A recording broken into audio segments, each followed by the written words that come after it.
Hi, welcome to this channel. My name is Eden and I'm the founder of Weber.com. So in this series, I will be sharing with you something related to mathematics, but we are not going to talk about something pretty like high end, but rather we'll be talking about something fundamental because it's really important, especially in the future. In your with your further studies, you'll be encountering tons of different kind of difficult concepts like pretty much built upon these concepts. So yeah, so let's get started, shall we? Today we'll be talking about something pretty interesting, and I personally find it pretty fascinating. The reason why is that you can actually apply this throughout your future studies. Well, there's a pretty high chances you'll encounter like physics, and you might be need to build circuits. You will maybe learn statistics and also like calculus, learning algebra or any kind of mathematics. And there's a pretty high chances, or maybe pretty much all the time, you will be actually using this technique, which is how we actually manipulate a formula and we get a result, a desired result out of it, so that we can know by manipulating the formula like x, put it there and put it here, then we will left out y, and then we know what y equals to. All right, so for example, in let's say in circuitry design courses, you'll be learning something called Ohm's law. All right, Ohm's law, which is a very fundamental and building blocks of the let me just redraw it. All right, in circuit design, it is actually saying that the voltage equals to the current and times the resistance. All right, but actually you don't have to really understand what exactly is going on here. All right, just know that with the thing we'll be learning today, you can directly know that I equals to something. You know, in your textbook, some of the textbook, you might have to memorize, like how in this case particularly, that how would you derive I out of it? How do you get it? You might have to memorize a vocabulary, a set of formulas.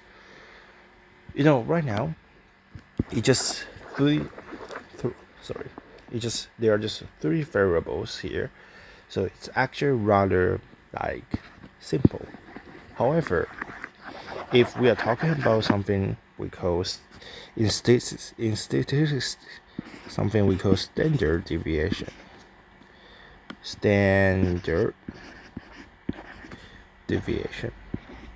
All right. Again, you don't have to like understand what exactly is standard deviation. You just have to know that.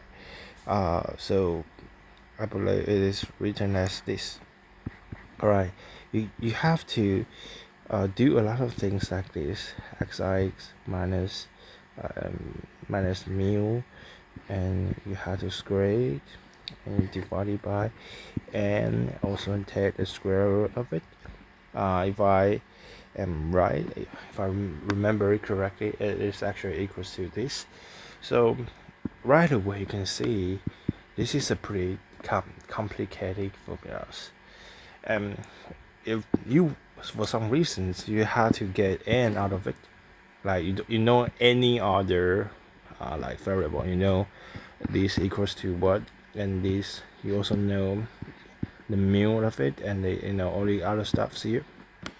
All right, let me just switch back. Sorry, you you have to memorize something pretty difficult, like something here divided something here, and maybe a lot of things.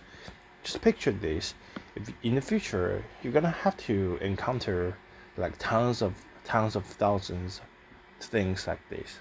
So Is there a way for you to just get rid of a lot of works, which is the thing we will be learning today? All right, let me just delete it. Just give me a moment. All right, so the very first thing we'll be learning today is something pretty straightforward, but I will have to ask you, what does this sign mean to you? All right, what does this sign mean to you? Yes, it is equals to. All right, you're right, but what does it mean? Before I tell you, let me give you a little bit of fun fact. Well, if you were able, if for some reasons you in the future you come across a pretty ancient textbook, or like pretty much like all this kind of like handwritten script is about mathematics, you're gonna have to see that they were actually written explicitly. They were equals to. Right, it's pretty interesting. So right now we are pretty much used to this symbol right over here, but back in the day they would have to write equals to. All right, this is a little like fun fact. All right, so what does this symbol mean? Yeah, equals to. It essentially saying that what's on the both sides. Say A. Let me redraw with another color. Say A, and what's on the right hand side, and say B. They have to be the same.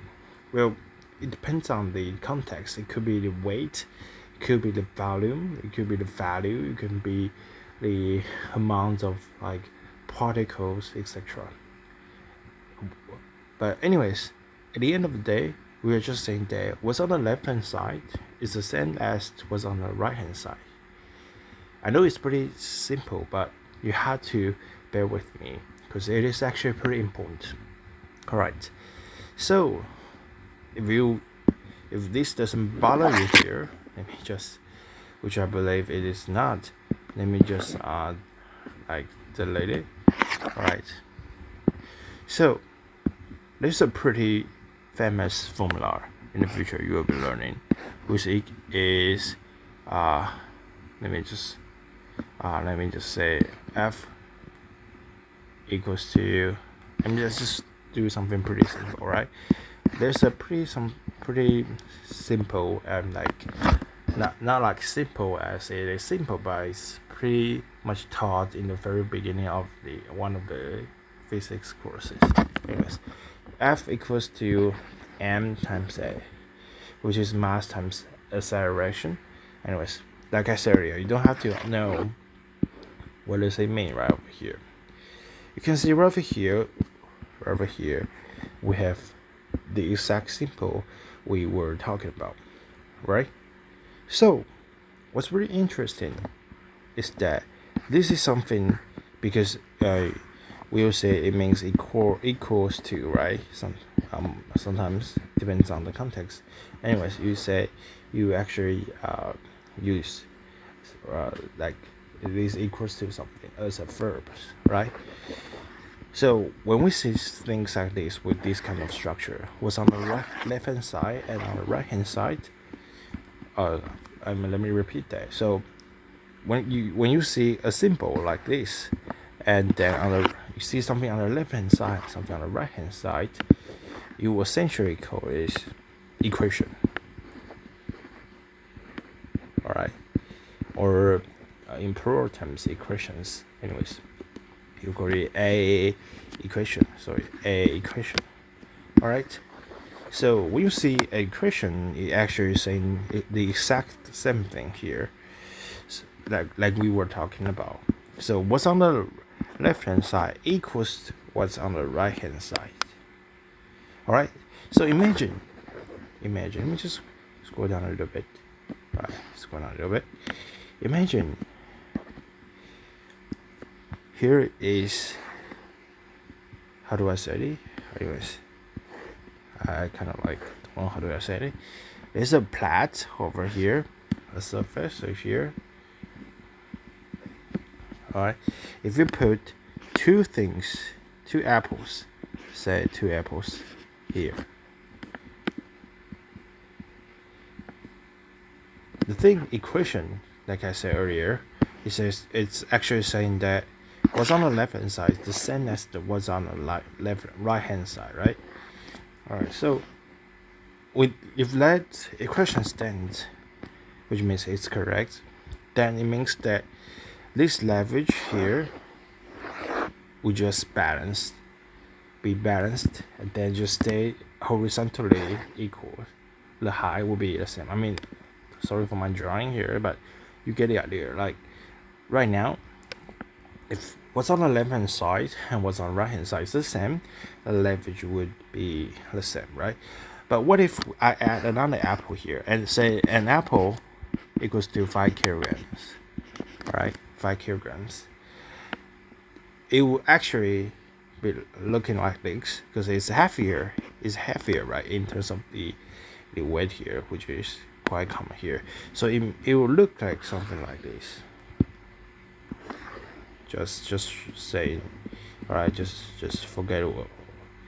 All right, it will look like something like this. So it's not balanced, right? So this means, in this case, this means that what's on the left hand side and what's on the right hand side is not the same. Alright, this is pretty important. If what's on the left hand side, which is 3 apples here, and then what's on the right hand side, which is only 2 apples here, then we will say it is not the same. Okay, I know it's pretty like kind of like no-brainer. You might be wondering, why do I have to keep repeating that? But it's actually so important. Once you get the hang of it, then you kind of like will be the master of it, of this. The concept will be learning here. All right. So in this case, like I said earlier, this will be, in this case, like 2 apple and 3 apple scenarios here. This will be like this, right? The leverage will just fall right over here, right? Like in this direction. If you were to balance it again, all right, you have to add another apple to here. So it will be like another apple to here. So in this case, if you add another apple here, it actually has so let me just redraw it here. It now has 3 apples here, and now it has 3 apples here. So it's also going to be again the same. So now we know that if you have to keep the balance, by keeping the balance, it actually saying the same thing as the equal sign we're talking about. What's on the left hand side has to be the same as what's on the right hand side.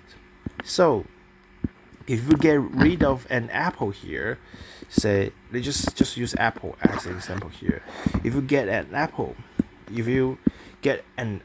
out of it, like minus an apple, right? I know this is not a very formal definition of mathematics, like you wouldn't write an apple in this case, but you imagine like this. So if you get rid of an apple out of the left hand side, the leverage will be like this. Will just be now.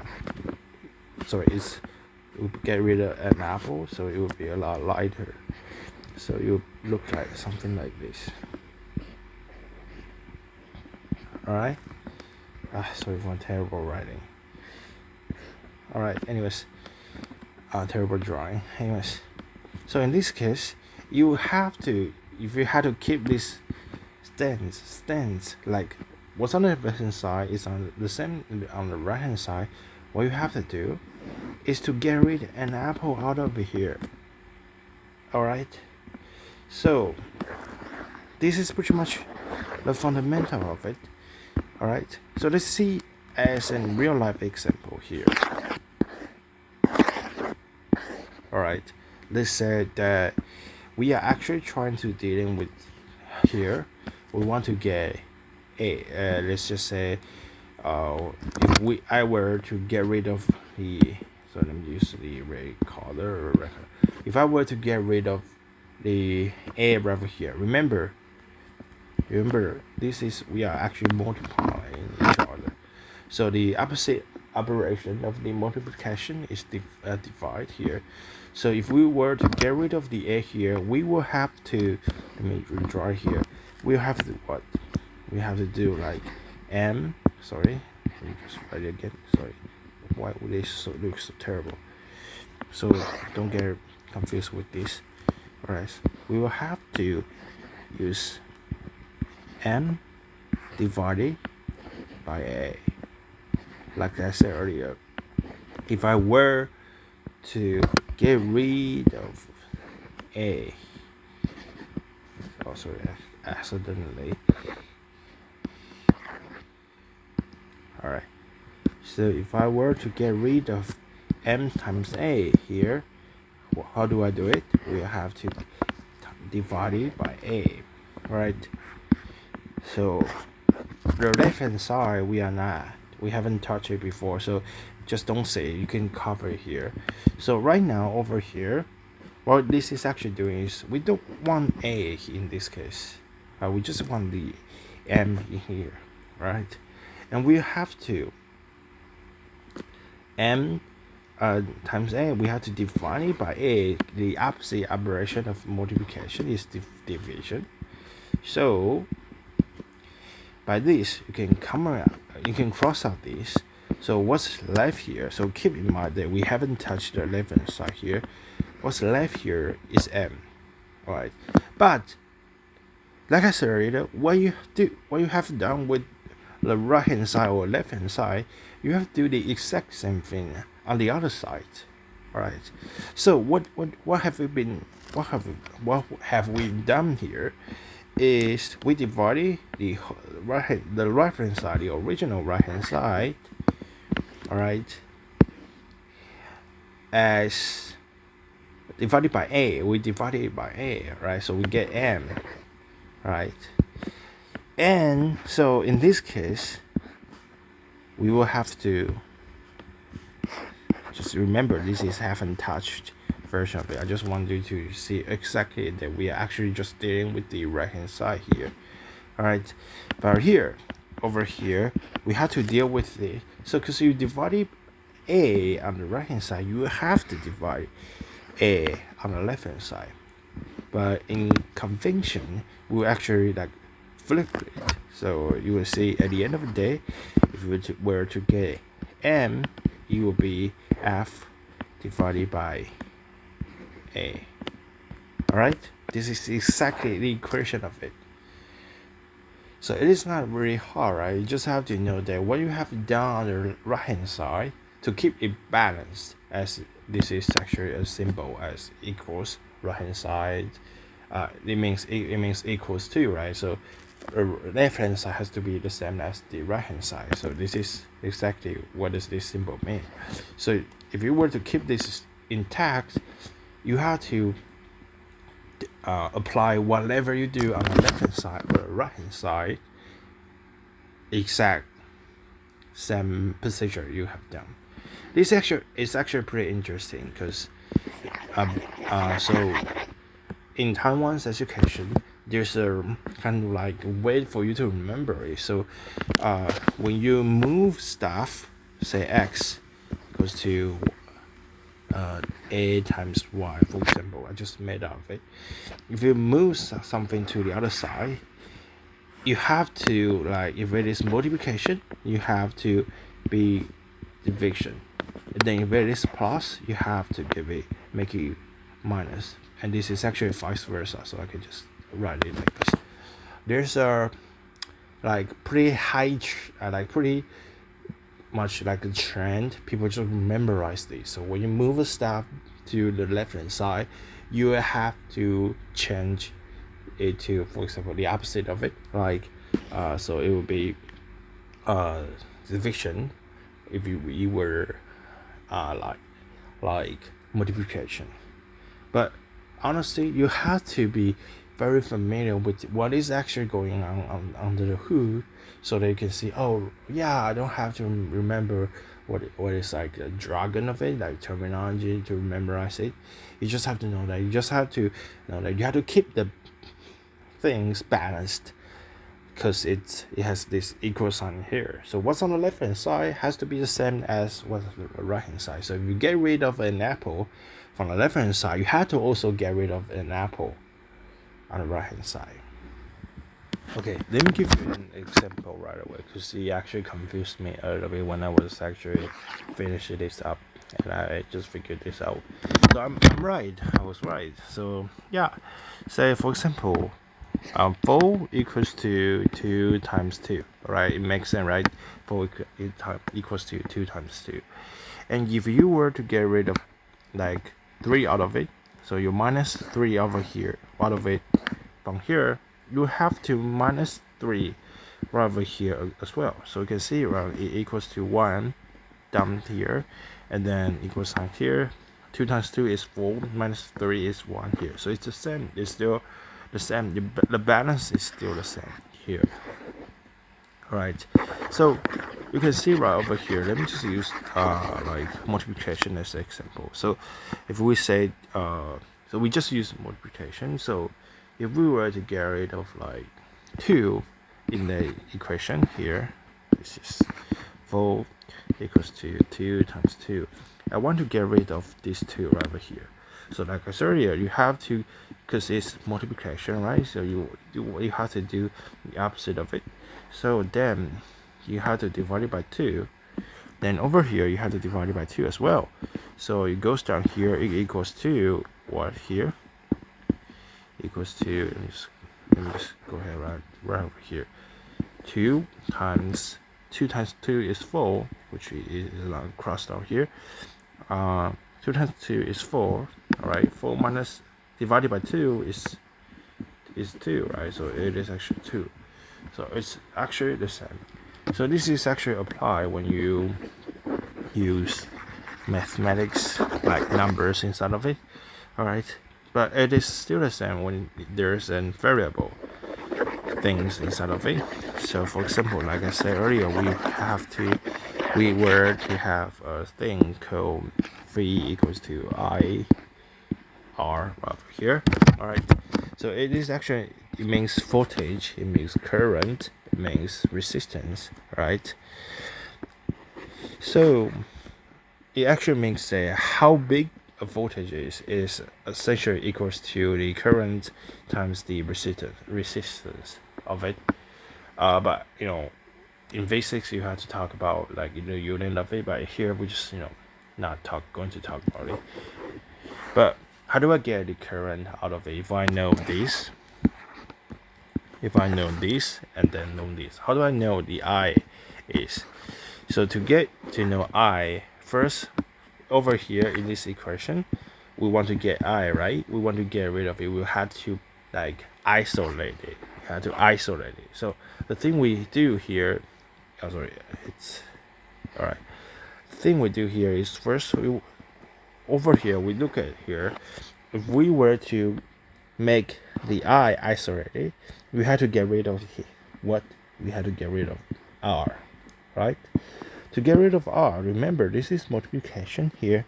So to do that, we have to divide it by R, alright? So this will be cancelled out here, like in your brain, alright? So what you have down here, what you have down here on the right hand side, you have to also apply it on the left hand side. So you have to divide it again by the V by R. So it turns out it equals to what? It equals to V. So let me just draw it down a little bit. A equals to V divided by R equals to, right, I, these things crossed out here. If you don't know what does it mean by cross out, you might need to check out another video. But here, we just crossed out here. Alright, but you can actually think about it. If something like, say, 2 times 3 equals to 6, right? So 2 is I, 3 is R. Alright, you get like 6, right? But in this case, if you divide it again by 3, which is divided out here, alright, you divide 6, alright, by 3, it equals to 2, which gets you back to the original things right over here, right? This is something we are actually doing here, right?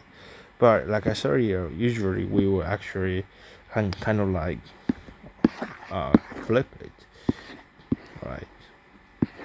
So it turns out I is equals to this, right? So if there were a lot of like difficult concepts in the future, like pretty complex formula here and there, there's a pretty high chance you will be able to just apply this and problem solved. You don't have to memorize like tons of different formulas. So that's pretty much it. I hope you like it. Hope this teach you something. So thanks for checking out. Feel free to check out our main app, Berber.com. It's a study tool. I think it will be pretty helpful as well. Thanks. So until next time.